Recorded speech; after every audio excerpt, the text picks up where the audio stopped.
Kate is Kate. She is absolutely one of the most down-to-earth people I've ever met. A lot of my moments with her feel like either she cracks me up or I just feel insanely inspired. Kate's kind of a guy's gal. You know, she can hang with the boys. I'm gonna get another beer. You want one?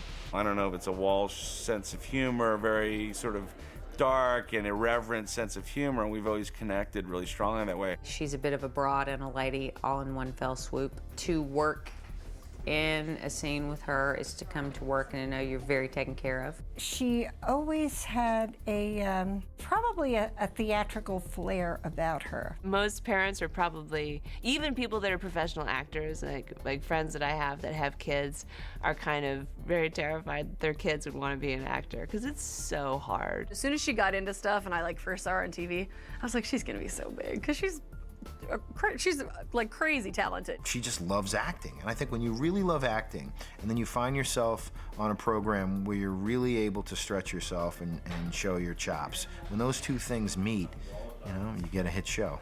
I don't know what it'll be, I don't know when it'll be, but someday I'm gonna make it big on a doctor show. And like, God, Kate, that's so specific. Yeah, like, do you mean TV? And she's like, no. Did she say her name was gonna be like Addison? She didn't get that right. She said her name was gonna be Madison. She turned into a monster. She was the youngest of 5 children, so she was the baby, and she got a lot of attention. Yeah, they brought Kate home, and everyone was like, oh, look how amazing, how beautiful. And I was supposedly, you know, said, I don't see what's so special. So apparently I wasn't very thrilled at losing my baby status. She was an active child. She won her first blue ribbon when she was 3 years old, swimming. I think that was her first, the first performance. I first wanted to be an actress when I was little. My mother and I remember very clearly, we would watch the $1 Million Movie. She looked and said, that's what I want to do. When I became very infatuated with like dead actors, they were like, I had crushes on all these old film stars that were gone. She showed her interest in acting at a very young age. She must have been 9 or something like that, maybe 10. And I don't know if she told you that she had won this playwriting contest. She had a good drama teacher, and they really encouraged her, and she wrote this little play. The Craziest Zoo. March 1978, The Craziest Zoo. Wow. I love that it says by Kate Walsh, room 16. That was my classroom number. This play takes place in a zoo sitting on a cloud 1 mile from heaven. This cloud is not any ordinary cloud because the color of it is purple. The zoo is green. The zoo is there ever since it rained one day, and instead of raining water, on this very special day, it rained buildings. It rained a store, a church, and a zoo. Dig it, man. I wrote it in pencil. That's like how old I am. And part of the prize for her winning first place was that the San Jose State Drama Department put on a performance of her play. She directed it, but apparently they got involved too much in making some changes, and so she was not real happy with the final production. I also got to direct it and be in it in my elementary school. So I probably was very annoying to be around then. I was like an actor, writer, director at 10. She wasn't like the class clown girl, but we were definitely, we would always be up to something. I did very well in school academically, but I would always sort of get U's in citizenship, which means unsatisfactory. So I sort of act up. So we'd be, walking across the street. It's this big major intersection in Tucson, and Katie'd say, okay, today I'm gonna have a seizure in the crosswalk, okay? So I'm like, no, because then the books go flying, I have to pick everything up, And she's like, I'm doing it, I don't care. So, I've said we'd be walking and, she'd start. We were just mutants. I mean, she was really like the brains behind the operation. I was just like, okay, boss, what do you want me to do? Like, I just would do whatever she'd say. Then I went to college, and my mother was like, get a degree in computers. So I tried to do that. I majored in business, and I changed my major like literally 8 times. And I love school, I love academics, but I was like, now I have to pick a career? I'm so not ready for this. And so I went and traveled, taught English in Japan for a summer, and did a little modeling, which was a joke. I think you have the pictures to prove that. There's some funny pictures. I came back and I knew I wanted to act. You know, I took this time off and traveled a little bit and went to Europe, and I was like, I want to be an actor. I'm sorry, I can't do computers. We never discouraged her. Yeah, we never discouraged her. And one of the things that's always impressed me about Kate is her persistence. She started getting into, you know, theater there in Tucson, and that's when she got very serious about it. There was a great improv theater in Tucson called AK Theater. I think my first play there was In the Boom Boom Room by David Rabe. And then I went on to do Tooth of Crime, the Sam Shepard play, and do like all sorts of great pieces there. Somebody that she knew moved to Chicago, and so she was going to go see somebody in Chicago. Well, she went to go visit him and came back and called me up and said, come over and get whatever you want out of my apartment because I'm moving. I'm leaving for Chicago tomorrow. Like, I'm like, what? I actually helped her move to Chicago. We drove up, you know, I went out to Tucson, and we packed up our car and drove all the way to Chicago. She and Joe are the brother and sister that everybody wishes that they had that brother or sister. Like, they're super tight, and he's super funny too. We parked outside her friend's building, and we're like, is it all right to leave all this stuff in the car? It was packed up with everything, and like, yeah. Next morning, everything was stolen. The car was broken into, and it was just like, all right, welcome to Chicago. When I moved to Chicago, I moved and did a play, which was great. The only play that Kurt Vonnegut ever wrote, called Happy Birthday, Wanda June. And Kurt Vonnegut actually came to see it, which was really cool because he lived in Indiana. So he did it at this little black box theater called Stage Left, which is no longer there, but it was amazing. Obviously, I was a huge Kurt Vonnegut fan anyway, and so to have him actually come and see the play was crazy. It was really exciting. She got very active there. You know, I know that she started working at the Piven Theater Workshop. My parents were doing a show. They were both in it. My dad was directing, and Kate was in it as well. And I think that was the first time I saw or met Kate. My dad had talked about her and said she was wonderful. She was in this show. I think it was like a bunch of Harold Pinter pieces together. That's when I sat up and I said, ooh, wow. Who is that? She's so comfortable on stage. She seems to know where she is. Their work was based on Viola Spolin and theater games, and so it was really comfortable. And Byrne Piven was just, I mean, I felt like I'd come home. You can't teach a person how to act. They either know how to act or they don't. What you can do, however, is to provide an environment in which they can exercise that talent, that theater gene.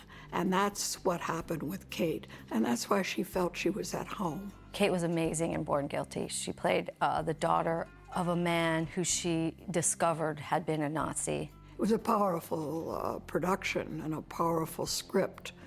My daughter directed it, and it was about post-war Germany. And Kate dyed her hair blonde for that, which was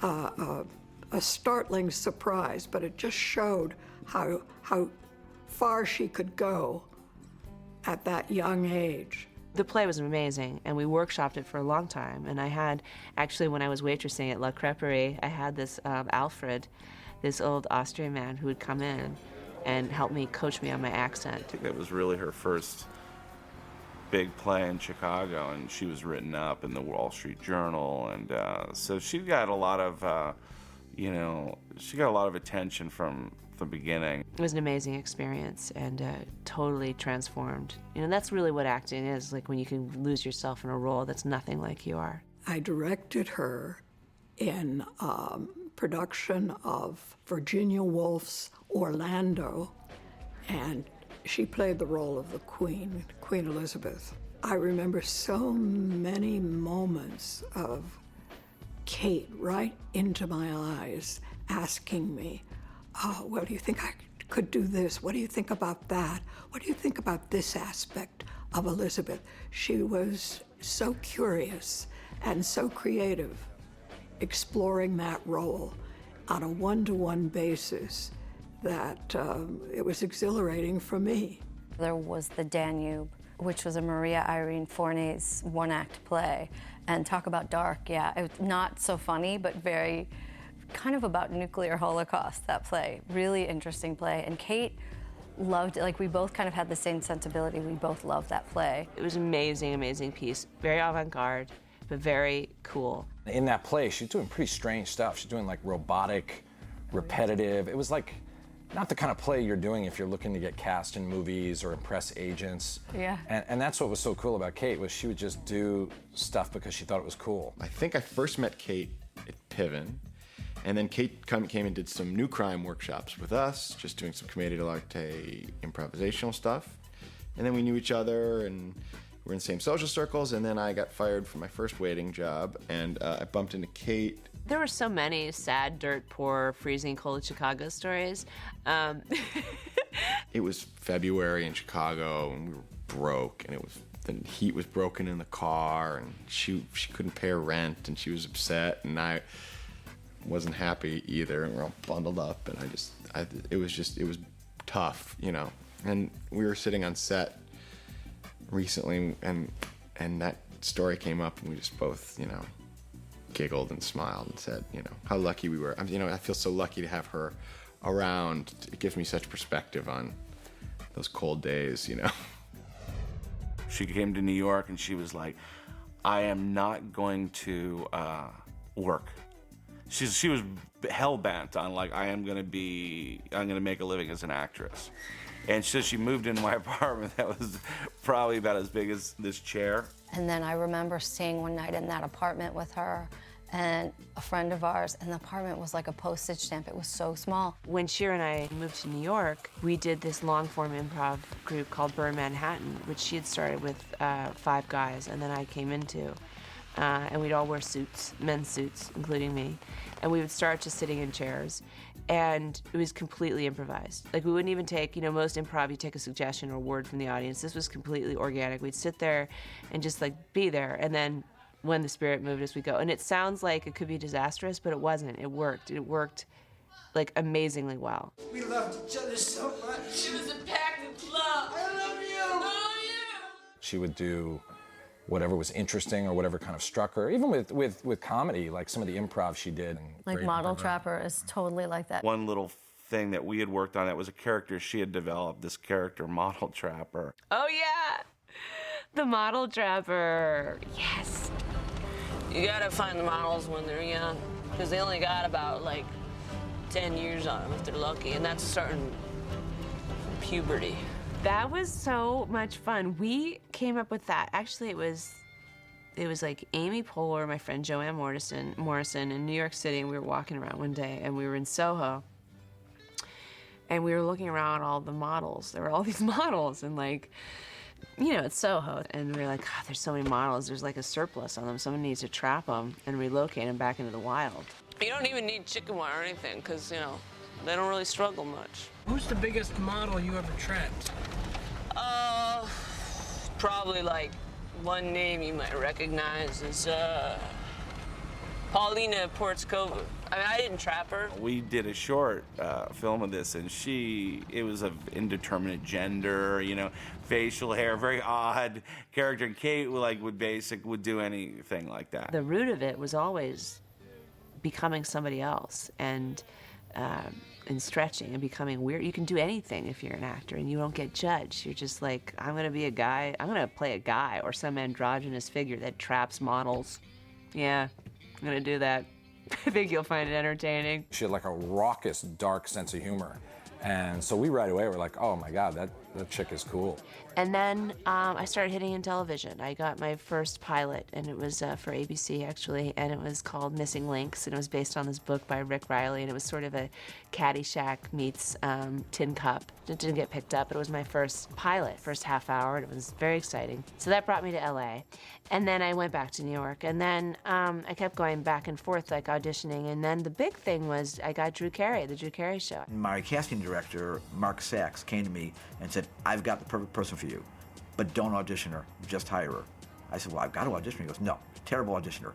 Just hire her, trust me. Because it was actually a great role to play. A lot of times in comedies or sitcoms, you're the straight girl to the funny guy. You know, the funny guy gets all the, you know, and you're just like the girlfriend that's like, wait a minute, honey. But they actually gave this great character arc of playing a character who starts off my size, but then it gradually gets bigger and bigger and bigger in a fat suit until, you know, eventually she can't handle it and then they break up. I think it's her improvisational background, but she's just always up for trying anything and looking foolish and playing it all out no matter what it is. There are a lot of actors who would say, no, you can't make me look like that. That's just not what the public wants to see. Yeah, if you're going to do comedy, you can't care at all. But it's just so rare to see someone sort of healthy about themselves in that way that they'll go make themselves 100 pounds heavier on network television. You're making a big mistake!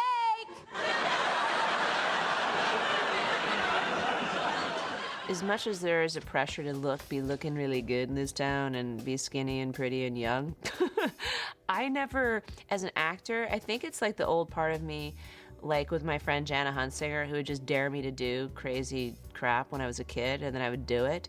That's the part of me that wants to be an actor. When she was on Drew Carey, and I just saw that she's so natural, and it was so fun for her, and so that was just her. I was very happy that they did bring her back at her normal weight somewhere down the pike, because a lot of people, a lot of our friends and even family were convinced, wanted to know what happened to Katie. I was living in New York always, and because I just didn't want to move to LA. So what brought me to LA was the Mike O'Malley show. My friend Mike O'Malley is a playwright, an actor, and he's amazing. She's just very fun and funny and charming and nice and self-deprecating. Those are very admirable qualities. That's something that you want to be around. We did, 6 episodes. Sadly, it was canceled, but that was what moved me from New York to LA. I kind of wish that NBC had hung in there a little longer, maybe just promoted Kate a little bit more, and maybe it would have been a bigger hit. We moved a lot as growing up, and I moved a lot. I'm like, to buy a house, that's very, very scary. So bought a house, and I thought, that's it. I'll never travel again, certainly, because I just am house poor now. All my money's in my house. I saw Rome and Holiday, and I'm like, oh my God, an amazing movie, and I'll never get to Rome because I just bought a house.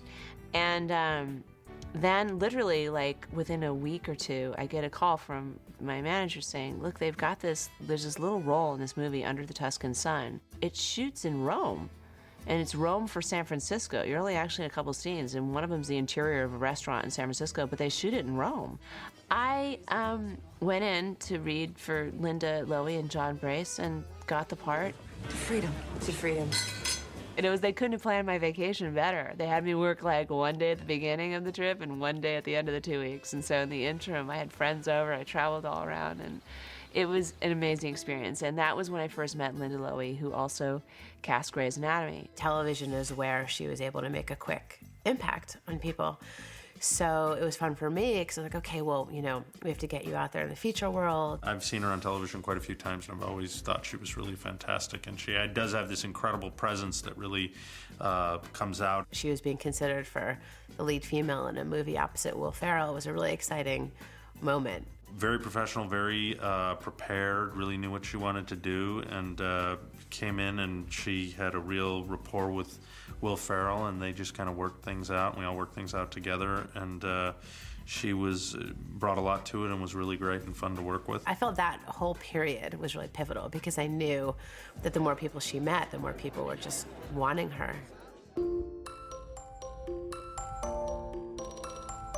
They called me and I said, oh, okay, it's this new show, Grey's Anatomy. It hasn't aired yet, but they're 8 episodes in. It's for a recurring role, 5 episodes. And I went, I got the sides. They were great, really funny, strong, smart.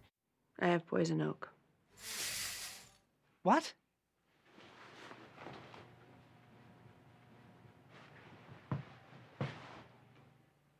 You do indeed have poison oak.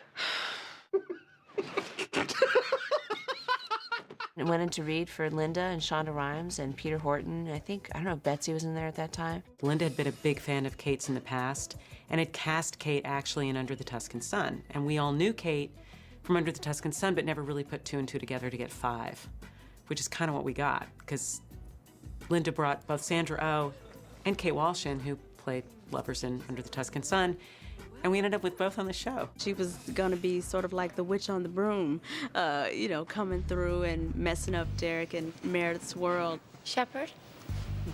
And you must be the woman who's been screwing my husband. She's fantastic, dressed in black with red hair flying all over the place. You know, it was just a wonderful addition to what we had already established in those first few episodes. I just know that I laugh a lot working with Kate because she has such really a very special sense of humor. And it's funny because a lot of actors that are playing dramas, they don't have that, and she's really this close to doing stand-up. She's always been very supportive to me. You know, I came in after her and into the show, and so she was so generous with her time and her ear, and I think we had a couple things in common in terms of our process. She was a little bit ahead of me, so it was nice, like a big sister. I think poor Kate, we called her one day and said, can you come over to our office? It's really important, but just don't tell anybody. And I think she thought we were gonna hit her over the head with a shovel or something. You're like, the boss wants me. Uh-oh. You know, it's like the old guilt, I don't know, from every prank I've done in school. I remember the look of relief on her face when she realized that she wasn't being eaten by sharks on the show or something really, really horrifying, that it was actually something really good. And she immediately was very excited about it and very gung-ho, and we then quietly went about starting to plan the show. You think you're gonna go there and do what? Wear jeans, walk on the beach, dance in your underwear? Maybe I'll dance naked. I am changing my life. It was exciting for all of us. And it was, of course, a risky venture. You're like, well, what happens? You know, I'm on a hit show. But it also felt like the right time. Again, I never got into this business as a business. You wanted change. This is it. Yeah. This is it. I mean, she takes her work seriously, she takes her acting seriously, she takes her craft seriously, but all the other hoo-ha that surrounds it, she doesn't take too seriously, which is a very, very healthy way to live. If private practice doesn't work, and if that's the end of the road for this character, well, then I guess that's the end of it, and I'll go play something else. But it's been an amazing ride. If I hadn't been here today, if you'd had someone else, that girl would have died delivering her baby. I saved her life. I saved your asses. And I'm here to stay.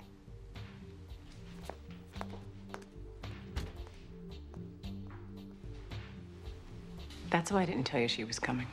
Everybody loves to play. They're all theater actors. We've all done theater and love it and really do show up to play. I was knocked out by her. I mean, like, I met her and I thought, okay, this is why this is your life. This is why everything's happening right now. I mean, if you're going to trust someone to create more of what the audience loves and more of what's going to turn them on artistically, Kate's your girl. You know, she was always the most passionate and not afraid to take a stand, and she's just one of the funniest, most talented people any of us know. I work with an acting coach. Her name's Kim Gillingham, and she's amazing, and she does this a type of process, a method called dream work, which is very kind of Jungian, where it sounds kind of kooky to describe, but you know, you sort of see the whole film or the whole script as a dream, and every character in the dream is a part of yourself, and what are you learning from it? Kind of keep it going, the motor going, and keep connected, so you're just there, you know, and you're raring to go. So if you're like, hey, it's 2 in the morning, you gotta do this big, massive scene, you're like, all right, let's go, let's do it. There's no time to really think or freak out about it, you're just in it. She gets the drama, she gets the comedy in a big way, and I've been quoted before saying that she's you know, like the modern day Mary Tyler Moore. She has all of that same kind of timing and understanding of the material and how to work the material, how a look can be as good as a word, and she's terrific at that, and her drama chops ain't too bad either. I figured it was time for Kate to go out and meet anyone I could possibly have her meet in the future world. You know, anyone that could help her career, anyone that she might like as a person. And I thought, oh, Alex could be both of those. Usually these things are sort of 20 minutes, half an hour of small talk, and I like to act, and well, we like to make movies. Someday we'll work together. They don't really lead to anything. It's just, hi, how are you doing? So I kind of kept postponing it and changing it, and finally I went like on a Friday at 5 o'clock, and I had a driver that day because I had a photo shoot right before, and I literally was like, I'll be 20 minutes, just wait. She made a very funny joke when she first walked in, sort of somewhat self-deprecating joke, and made me laugh right away. He's like, so what kind of films are you interested in making? And I was like, the kind that get distributed. And he's like, can you be any more specific? Because I can pretty much guarantee that any Fox film's gonna get distributed. Before you knew it, you were talking about your families, you were talking about movies, you were talking about acting, you were talking about her show, you were talking about all these things that normally you never scratched the surface in any of these meetings. We ended up sitting down talking for 2 hours. So we really, we really clicked. So then I get this call from her, and like this giggling phone call. And I'm like, what? Because I just got out of this meeting with Alex Young. It's been like an hour and a half. It's like 7:30 at night. She goes, well, it was really good. And I said, oh, that's great. I knew you'd like him. She's like, no, it was really good. And, he's cute, and it was fun, and we had this great talk. And I said, that's great. Did you learn anything about any projects, any business? She's like, well, not really. And I was like, okay, I see what this meeting was about. I knew him before Kate. So when she came into his life, I watched everything I hoped this person would have happen to them, because he's a very sweet man, and you'll see that. This year has been crazy. I mean, it's you meet the woman of your dreams, you get married, you get promoted, you get a new house, she's on a new show. They know how to be independent while being together, which I think is an amazing and a difficult thing for a relationship. Magic? Magic. There's always this little bit of shame. You're like, oh no, I'm gonna have an assistant. I'm gonna have a staff now. And she always says, I have an amazing team. Working with Kate has truly been like the biggest spoiler of my career, meaning like nothing I will ever do again will be as much fun as working with her. She's such great friends with everybody, and everybody respects each other. And so you don't have the conflicts. Vicky Wagner, she's amazing. She sort of does everything. And everyone says that deals with her, agents, manager, publicist, anybody who deals with her, like, you are so lucky to have Vicky. I feel like in her opinion, she doesn't feel like it's just her that got her where she is. It's everyone around her. Have you heard about Kate's sort of whole Dr. Dolittle side? She always just wants to enjoy all her animals in her home. Well, I have Lucy the dog, and then the newest addition, which is Rosie. I just adopted her. She's a little puppy. She's about, she'll be 5 months, I think, in a couple of weeks, so she's pretty cute. And then I have my 2 cats, Billy and Pablo, the orange tabby brothers, so there's quite a brood at the house, the pack. I honestly will literally have fantasies and can bring myself to tears thinking about my pets and wanting to go home and get in my flannel pajamas and get in bed with all the beasts and Alex, of course. Always looking for ways to better herself as a person, like constantly on a spiritual quest or some kind of growth. And I find that incredibly brave and interesting, and she does it with such vulnerability and grace. She had a campaign for pedigree that she went to do and had the puppy, and it's because she invested herself. She wasn't just showing up and taking a pose with the puppy and then handing him back. She gets connected very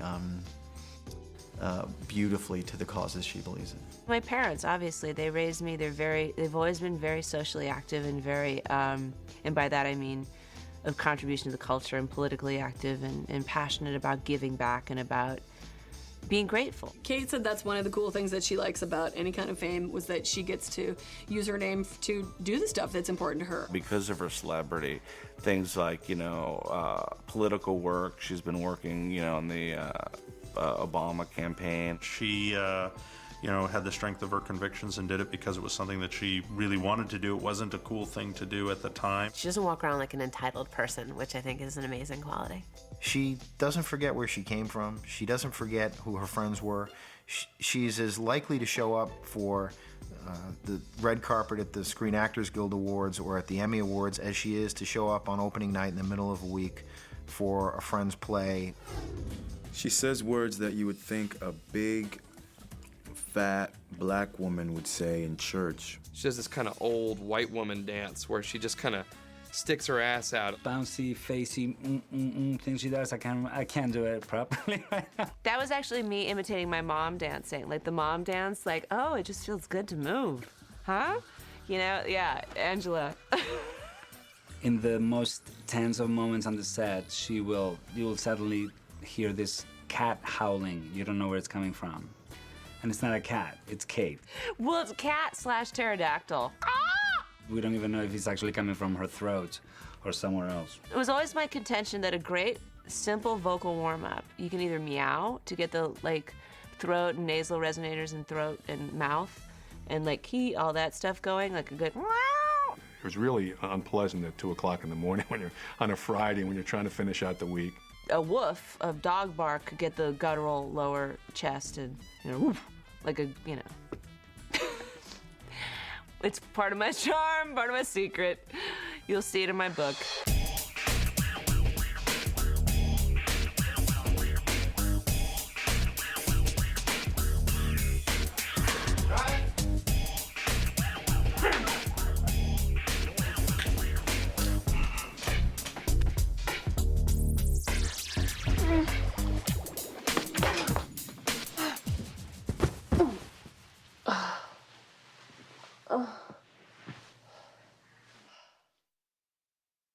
Kate the Great, how you doing? I feel like it's when they are at a wedding and they're all, say something to the bride and groom.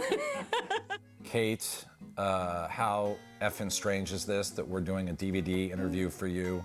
Here we are, him in his bare feet. I'm in my PJ bottoms with socks on. I hope. I really think you're special. I do miss her. So She's not dead. I act like she's dead. She's got her own show. She's like this huge star now, so I'm very excited for her. She'll look right into camera and say, "Hi, America, I'm Kate Walsh with Private Practice." She still owes me. Her Christmas gift to me is supposed to be her singing the great hits of the 70s on a CD for me. I don't know where that is. She promised it to me. And I'm happy just sitting here doing this interview. That's all I need, Kate. That and a 12-episode arc next year as your adopted brother. Christmas is come and gone. Where's my CD, Kate? Cousin? Cousin? Third cousin? You sexy fox. Mwah. Hey, more, right? More. Let's do more of the thing. Please enjoy every minute of it. I know you'll stress, but enjoy every minute of it. I love you. Third cousin with a bipolar disorder? What? I'm open.